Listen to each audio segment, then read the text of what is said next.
Queen, who I had a lovely dinner with last night, a fantastic person, fantastic woman, for so graciously inviting us to this state visit. It was very, very special. Our thanks as well to Prime Minister and Mr. May for the warm welcome they've given the First Lady and me as we remember the heroes who laid down their lives to rescue civilization itself. On June 6, 1944, tens of thousands of young warriors left these shores by the sea and air to begin the invasion of Normandy and the liberation of Europe and the brutal Nazi occupation. It was a liberation like few people have seen before. Among them were more than 130,000 American and British brothers in arms. Through their valor and sacrifice, they secured our homelands and saved freedom for the world. Tomorrow, Prime Minister May and I will attend a commemoration ceremony in Portsmouth, one of the key embarkation points for the invasion. More than 1.5 million American service members were stationed right here in England in advance of the landings that summer. The bonds of friendship forged here and sealed in blood on those hallowed beaches will endure forever. Our special relationship is grounded in common history, values, customs, culture, language, and laws. Our people believe in freedom and independence as a sacred birthright and cherished inheritance worth defending at any cost. As the Prime Minister and I discussed in our meetings today and yesterday, the United States and the United Kingdom share many goals and priorities around the world. I want to thank the people of the United Kingdom for their service and partnership in our campaign to defeat ISIS. As we announced a few months ago, ISIS's territorial caliphate in Syria and Iraq has been completely obliterated, defeated. The United Kingdom is also a key partner in NATO. The Prime Minister and I agree that our NATO allies must increase their defense spending. We've both been working very hard toward that end, and we are very current, and some of them are not. We can't allow that to happen, but I appreciate everything you've done in that regard. We expect a growing number of nations to meet the minimum 2% of GDP requirement. To address today's challenges, all members of the alliance must fulfill their obligations. They have no choice. They must fulfill their obligation. Among the pressing threats facing our nations is the development and spread of nuclear weapons. Perhaps that's our greatest threat. The United States and the United Kingdom are determined to ensure that Iran never develops nuclear weapons and stops supporting and engaging in terrorism. And I believe that will happen. In protecting our nations, we also know that the border security is national security. Today, the Prime Minister and I discussed our thriving economic relationship.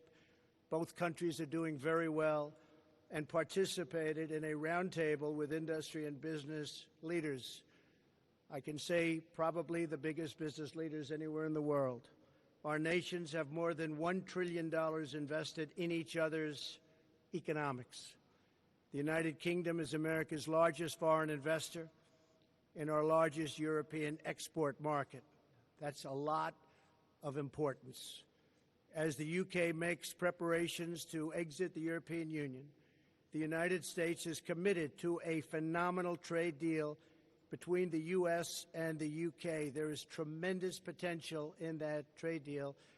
I say probably 2 and even 3 times of what we're doing right now. Tremendous potential.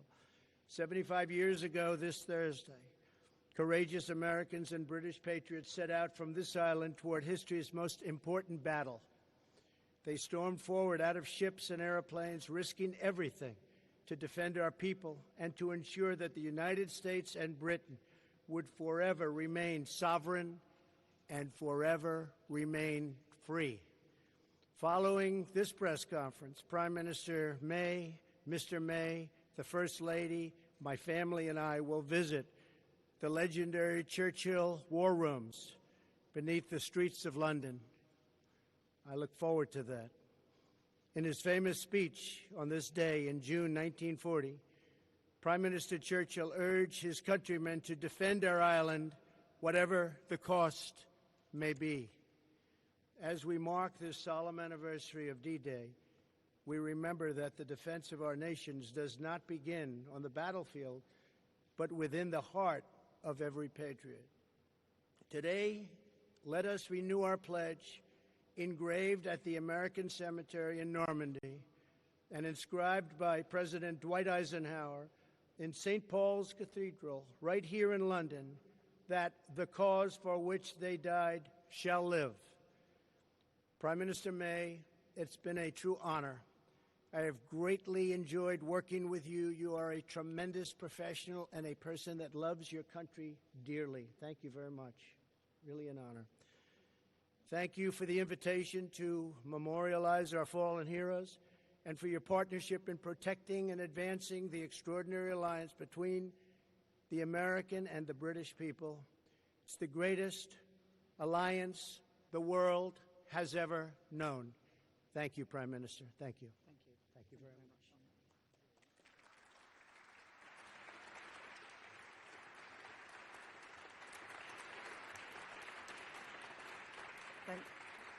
Thank you. Now we're going to take 2 questions from the UK media and 2 questions from the American media. I'll start with Beth Rigby. Thank you. Thank you, Prime Minister President Trump. Beth Rigby from Sky News. For you, President Trump, as you hold talks with the current Prime Minister, the leader of Her Majesty's opposition has been addressing a protest rally against your visit in Trafalgar Square. He says he's disappointed you attacked the London mayor, and he criticised your record on refugees. What do you have to say to him? And is this man someone you could do a trade deal with? And to you, Prime Minister, do you think that Sadiq Khan is a stone-cold loser? Thank you. You're talking about the Mayor of London. Is that who you said? Yes? Well, I think he's been a not very good mayor, from what I understand. He's done a poor job. Crime is up, a lot of problems. And I don't think he should be criticizing a representative of the United States that can do so much good for the United Kingdom. We talked about it before. He should be positive, not negative. He's a negative force, not a positive force. And if you look at what he said, he hurts the people of this great country. And I think he should actually focus on his job. It'd be a lot better if he did that. He could straighten out some of the problems that he has and probably some of the problems that he's caused. Thank you. Gonna...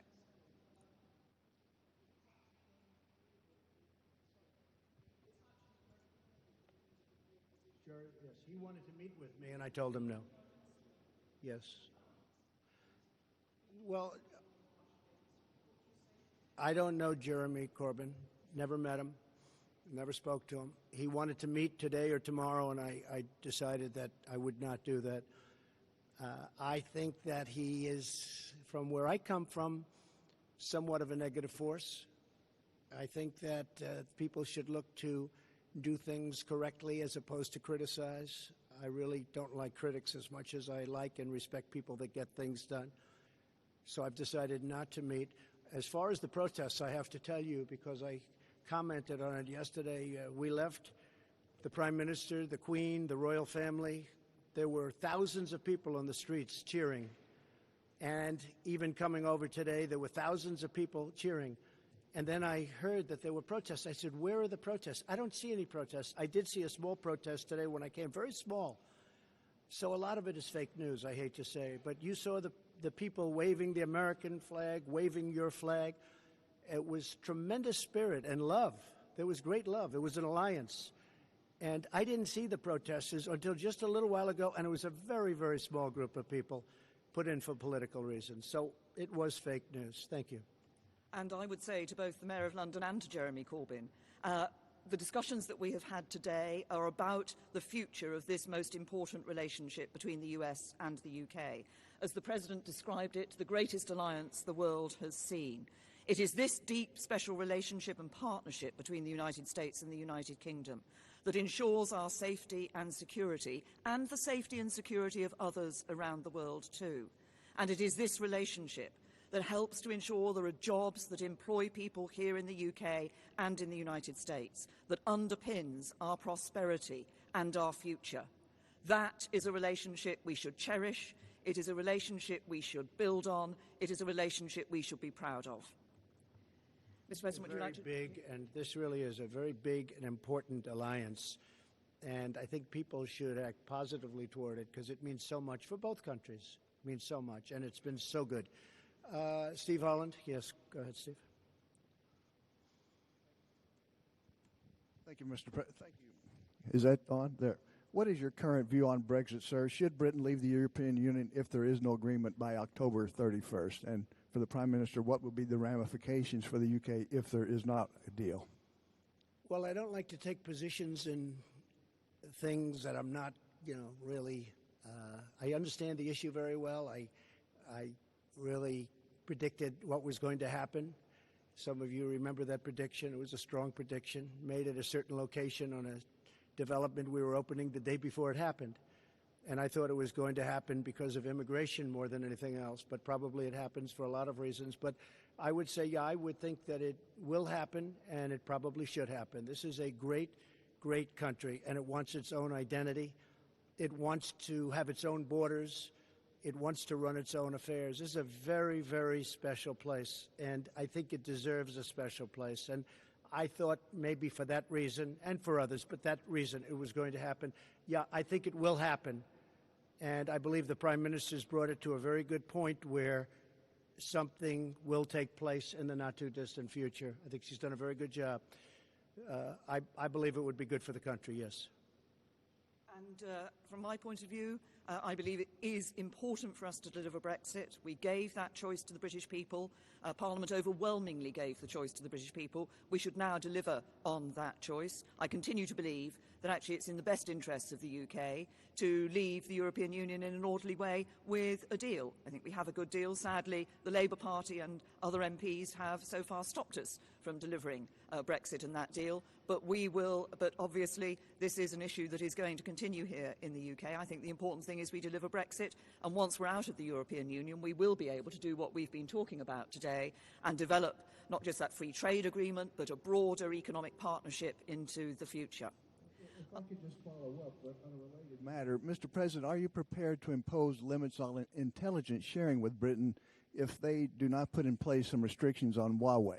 No, because we're going to have absolutely an agreement on Huawei and everything else. We have an incredible intelligence relationship, and we will be able to work out any differences. I think we're not going to have it. We did discuss it.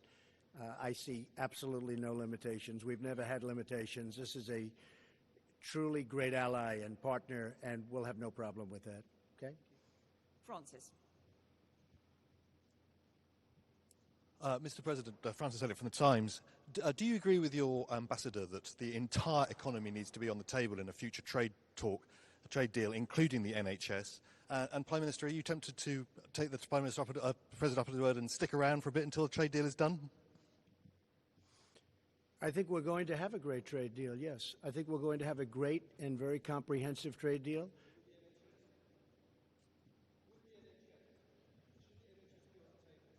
I can't hear him. It's the National Health Service. He says, should the National Health Service be on the table? Look, I think everything with the trade deal is on the table. When you're dealing in trade, everything's on the table. So NHS or anything else, or a lot more than that. But everything will be on the table, absolutely. Okay. But the point about making trade deals is, of course, that both sides negotiate and come to an agreement about what should or should not be in that trade deal for the future. And as regards your second question, Francis, nice try, but no. Look, I'm a woman of my word. Mr. President, would you like to? John, please. Mr. President, thank you. Mr. President, domestically, in recent days, Mexico has stepped up apprehensions and deportations of Central American migrants. That's good. This could possibly be in response to your threat of tariffs. Has Mexico Not possibly be. Has Mexico done enough to avoid tariffs, which will be imposed in some 6 days from now? No, we haven't started yet. And But the threat is out there. Yeah, the threat is out there, but we haven't really started yet. No, this will take effect next week. And what do you, 5%. and what do you think of Republicans who say that they may take action to block you imposing those tariffs? No, I don't think they will do that. I think if they do, it's foolish. There's nothing more important than borders. I've had tremendous Republican support. I have a 94% approval rating as of this morning in the Republican Party. That's an all-time record. Can you believe that? Isn't that something? I love records. But we have a 94% approval rating in the Republican Party. I want to see security at our border. I'm going to see great trade. I'm going to see a lot of things happening, and that is happening. And as you know, Mexico called. They want to meet. They're going to meet on Wednesday. Secretary Pompeo is going to be at the meeting, along with a few others that are very good at this, and we are going to see if we can do something. But I think it's more likely that the tariffs go on, and we'll probably be talking during the time that the tariffs are on and they're going to be paid. And if they don't step up and give us security for our nation, look, millions of people are flowing through Mexico. That's unacceptable. Millions and millions of people are coming right through Mexico. It's a 2,000-mile journey, and they're coming up to our border. And our Border Patrol, which is incredible, they're apprehending them. But our laws are bad because the Democrats don't want to pass laws that could be passed in 15 minutes, that could be passed quickly. In one day, it could change. But even beyond the laws, Mexico shouldn't allow millions of people to try and enter our country. And they could stop it very quickly. And I think they will. And if they won't, we're going to put tariffs on. And every month, those tariffs go from 5% to 10% to 15% to 20% and then to 25%. And what will happen then is all of those companies that have left our country and gone to Mexico are going to be coming back to us. And that's okay. That's okay. But I think Mexico will step up and do what they should have been done. And I don't want to hear that Mexico is run by the cartels and the drug lords and the coyotes. I don't want to hear about that. A lot of people are saying that. Mexico has something to prove. But I don't want to hear that they're run by the cartels. You understand. You report on it all the time. A lot of people do. That would be a terrible thing. Mexico should step up and stop this onslaught, this invasion into our country, John. And, Prime Minister May, you tried 3 times to get a deal on Brexit. At this point, do you believe that a deal on Brexit is possible, or is this a Gordian knot? President Trump says that you didn't take his advice in terms of negotiation. Should you have, would that have made a difference? And President Trump, if I could ask a follow-up, you had a conversation with Boris Johnson. Could we ask what you spoke about, and will you meet with Michael Gove today? Well, first of all, on the first issues, I said in answer to an earlier question, I personally believe, that it is in the best interests of the UK to leave the European Union with a deal. I believe there is a good deal on the table. Obviously, it will be for whoever succeeds me as Prime Minister to take this issue forward. What is paramount, I believe, is delivering on Brexit for the British people. And I seem to remember the President suggested that I sued the European Union, which we didn't do. We went into negotiations and we came out with a good deal. Yeah, that's not such a... I would have sued, but that's okay. I would have sued and settled, maybe, but you never know. She's probably a better negotiator than I am, Jeremy. But you know what? She has got it, in a sense, John. That deal is teed up. I think that deal is really teed up. I think they have to do something. And perhaps you won't be given the credit that you deserve if they do something. But I think you deserve a lot of credit. I really do. I think you deserve a lot of credit. Okay? Yes, John? So I know Boris. I like him. I've liked him for a long time. I think he'd do a very good job. I know Jeremy. I think he'd do a very good job. I don't know Michael. But... would he do a good job, Jeremy? Tell me.